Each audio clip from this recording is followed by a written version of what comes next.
I'm glad Gambit is a strategist. It felt somewhat disappointing even as a tank and strategist main, but within zero point 0.1 second of hindsight, it's actually the better outcome. There's three reasons why, the lesser of which is that DPS characters, as you know, are unplayable the first couple of days because everybody wants to lock them in. If he's a strategist, you just weeded out 70% of players. He might get insta-locked for a while because he's Gambit and he was quite popular. He's one of those characters that kept being brought back because of public demand and writers just didn't know what to do with him. Still, he's a healer and a man, so nobody will play him. White women get people horny. We've seen that with Sue. White woman is not. The most important aspect is that most DPS end up in the bottom of your rotation if you're a serious player. It's always the same cycle. DPS comes out, you manage to queue. The team picks DPS too, even after the hype. Team loses because it's poorly balanced. On top of that, now more than ever, nobody wants to play tank. So even if you manage to get a good score, you don't win because nobody is attracting pressure. There's no tank, or the tank player is too shy to move forward or is not getting healed. The only option is to go back to the role you would normally fill.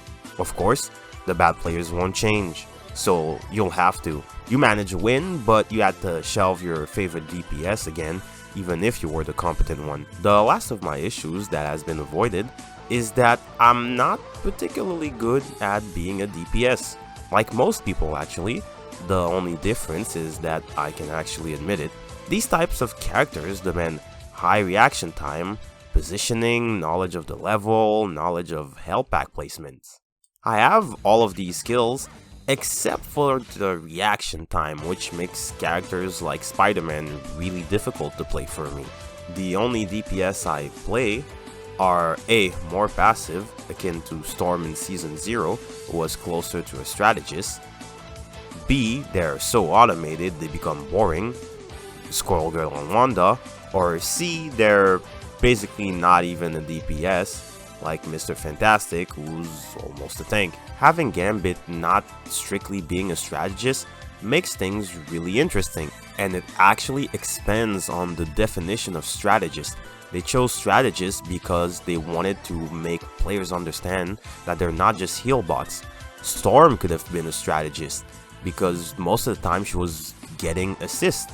It would have been nice if strategists didn't just heal but also gave, status effect, jump height, speed, faster meter gain for the ultimates.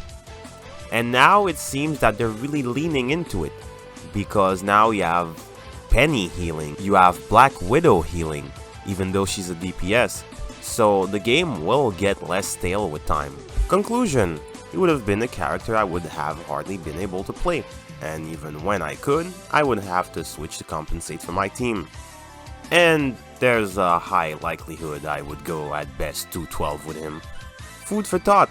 We know leakers are never wrong with data mining, unlike the old days when people just speculated a lot.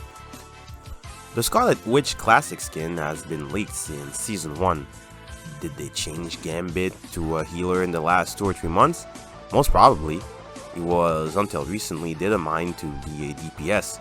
The description of his skills did not mention anything about healing. Rogue was supposed to be the healer. Now I wouldn't be surprised if they made Rogue a tank. Like Angela and Emma, she's feminine, but she has those broad shoulders. She looks like a tank. I don't hate the idea though. It's one of the biggest issues with the game. 3/4 of the characters are DPS, and many Marvel characters might as well be. The only Marvel characters that are healing centric are nobodies you don't care about, like Elixir. So why not keep avoiding sticking too closely to the existing frame of the comics? I for one welcome it.